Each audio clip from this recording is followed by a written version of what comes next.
ರೇಣುಕಾಸ್ವಾಮಿ ಕೊಲೆ ಪ್ರಕರಣದಲ್ಲಿ ನಟ ದರ್ಶನ್ ಅಂಡ್ ಗ್ಯಾಂಗ್ ಬಂಧನಕ್ಕೊಳಗಾಗಿ ಇವತ್ತಿಗೆ ಬರೋಬ್ಬರಿ 1 ತಿಂಗಳು. ದರ್ಶನ್ ಬಂಧನಕ್ಕೊಳಗಾದಂತ ಸಮಯ, ರೇಣುಕಾಸ್ವಾಮಿ ಕೊಲೆಯಾದಂತ ಸಮಯ, ಇಡೀ 1 ತಿಂಗಳು ನಡೆದಂತ ಘಟನಾವಳಿಗಳ ಒಂದು ಟೈಮ್ ಲೈನ್ ಅನ್ನ ನೋಡೋದಾದ್ರೆ ಭಾರಿ ಸಂಚಲನ ಸೃಷ್ಟಿ ಮಾಡಿಸಿದಂತ ಈ ಪ್ರಕರಣದ ಟೈಮ್ ಲೈನ್ ನ ಪ್ರತಿ ಕ್ಷಣ ಏನೇನಾಯ್ತು, ಪ್ರತಿ ದಿನ ಏನೇನಾಯ್ತು, ಈ ಎಲ್ಲ ಒಂದು ಸಂಕ್ಷಿಪ್ತವಾದಂತಹ ವಿವರಣೆಯನ್ನ ಇವತ್ತು ಕೊಡ್ತಾ ಹೋಗ್ತೇನೆ. ಅವತ್ತು ಜೂನ್ 8ನೇ ತಾರೀಕು ಬೆಳಗ್ಗೆ 11 ಗಂಟೆ ಸುಮಾರಿಗೆ ಚಿತ್ರದುರ್ಗದಿಂದ ರೇಣುಕಾಸ್ವಾಮಿಯನ್ನ ದರ್ಶನ್ ಅಂಡ್ ಗ್ಯಾಂಗ್ ಕಿಡ್ನಾಪ್ ಮಾಡ್ಕೊಂಡ್ಬರುತ್ತೆ. ಮಧ್ಯಾಹ್ನ ಪಟ್ಟಣಗೆರೆಯ ಶೆಡ್ನಲ್ಲಿ ಆತನ ಮೇಲೆ ಮಾರಣಾಂತಿಕವಾಗಿ ಚಿತ್ರಹಿಂಸೆ ಕೊಟ್ಟು ಕರೆಂಟ್ ಶಾಕ್ ಕೊಟ್ಟು ಕೊಲೆ ಮಾಡಲಾಗುತ್ತೆ. ಸಂಜೆ 6 ಗಂಟೆ ಸುಮಾರಿಗೆ ರೇಣುಕಾಸ್ವಾಮಿ ಸಾವನ್ನಪ್ಪಿದ್ದಾನೆ ಅನ್ನೋ ವಿಚಾರ ದರ್ಶನ್ ಕಿವಿಗೆ ಬೀಳುತ್ತೆ. ಆಗ ವಿಚಲಿತರಾದಂತ ದರ್ಶನ್ ಆ ಶವವನ್ನ ಮರೆಮಾಚೋದಿರ್ಬೋದು, ಸಾಕ್ಷಿಗಳನ್ನ ನಾಶಪಡಿಸೋದಕ್ಕೆ ಬೇಕಾದಂತ ವ್ಯವಸ್ಥೆಯನ್ನ ಮಾಡ್ತಾರೆ. ತನ್ನ ಆಪ್ತರಾದಂತ ವಿನಯ್ ಮತ್ತೆ ಪ್ರದೋಷ್ಗೆ 30 ಲಕ್ಷ ಸುಪಾರಿಯನ್ನ ಕೊಟ್ಟು ಕೊಲೆ ಮಾಡಿದಂತವ್ರು ನಾವೇ ಅನ್ನೋ ರೀತಿಯಾಗಿ 4 ಜನ ಆರೋಪಿಗಳನ್ನ ಕಾಮಾಕ್ಷಿ ಪಾಳ್ಯ ಪೊಲೀಸ್ ಠಾಣೆಗೆ ಹೋಗಿ ಶರಣಾಗೋದಕ್ಕೆ ಬೇಕಾದಂತ ಪ್ಲಾನ್ ಅನ್ನ ಮಾಡ್ಕೊಳ್ತಾರೆ.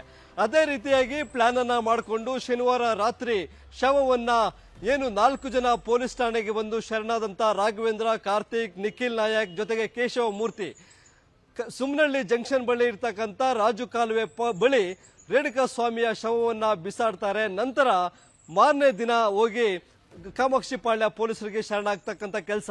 ಇಲ್ಲಿ ಆರೋಪಿಗಳು ಶವವನ್ನ ಬಿಸಾಡಿ ಹೋದಂತ ಬಳಿಕ ಭಾನುವಾರ ಬೆಳಗ್ಗೆ ಅಂದ್ರೆ ಜೂನ್ 9ನೇ ತಾರೀಕು ಬೆಳಗ್ಗೆ 8 ಗಂಟೆ ಸುಮಾರಿಗೆ ರೇಣುಕಾಸ್ವಾಮಿಯ ಶವ ಸುಮ್ನಹಳ್ಳಿ ಬಳಿ ಇರ್ತಕ್ಕಂಥ ರಾಜಕಾಲುವೆ ಬಳಿ ಅಪರಿಚಿತ ಶವ ಎಂದು ಪತ್ತೆ ಆಗುತ್ತೆ. ಅಲ್ಲಿಗೆ ಹೋದಂತ ಕಾಮಾಕ್ಷಿ ಪಾಳ್ಯ ಪೊಲೀಸರು ಪ್ರಕರಣ ದಾಖಲಿಸಿಕೊಂಡು ತನಿಖೆಯನ್ನ ಮುಂದುವರಿಸ್ತಾರೆ.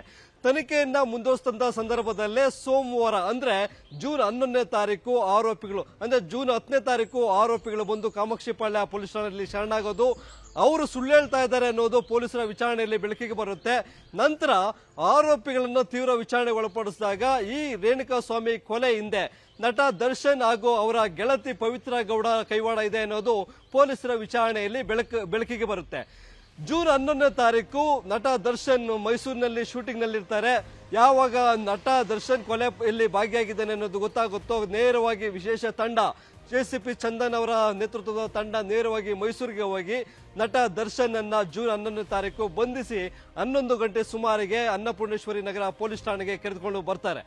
ಅವತ್ತೇ ಸಂಜೆ ಅಷ್ಟರಲ್ಲಾಗಲೇ 17 ಜನ ಆರೋಪಿಗಳು ರೇಣುಕಾಸ್ವಾಮಿ ಕೊಲೆ ಪ್ರಕರಣದಲ್ಲಿ ಭಾಗಿಯಾಗಿದ್ದಂತ ಒಟ್ಟು 17 ಜನ ಆರೋಪಿಗಳನ್ನ ಬಂಧನ ಮಾಡಿದಂತ ಪೊಲೀಸರು ಸಂಜೆ 4:30-5 ಗಂಟೆ ಸುಮಾರಿಗೆ ಎಸಿಎಂಎಂ ಕೋರ್ಟ್ಗೆ ಆರೋಪಿಗಳನ್ನ ಹಾಜರುಪಡಿಸಿ 4 ದಿನಗಳ ಕಾಲ ಕಸ್ಟಡಿಗೆ ಪಡೆದುಕೊಂತಾರೆ. ಅಂದ್ರೆ ಜೂನ್ 15ನೇ ತಾರೀಕುವರೆಗೂ ಪೊಲೀಸರು ಆರೋಪಿಗಳನ್ನ ಕಸ್ಟಡಿಗೆ ಪಡೆದುಕೊಂಡು ತನಿಖೆಯನ್ನ ಮುಂದುವರಿಸೋದು.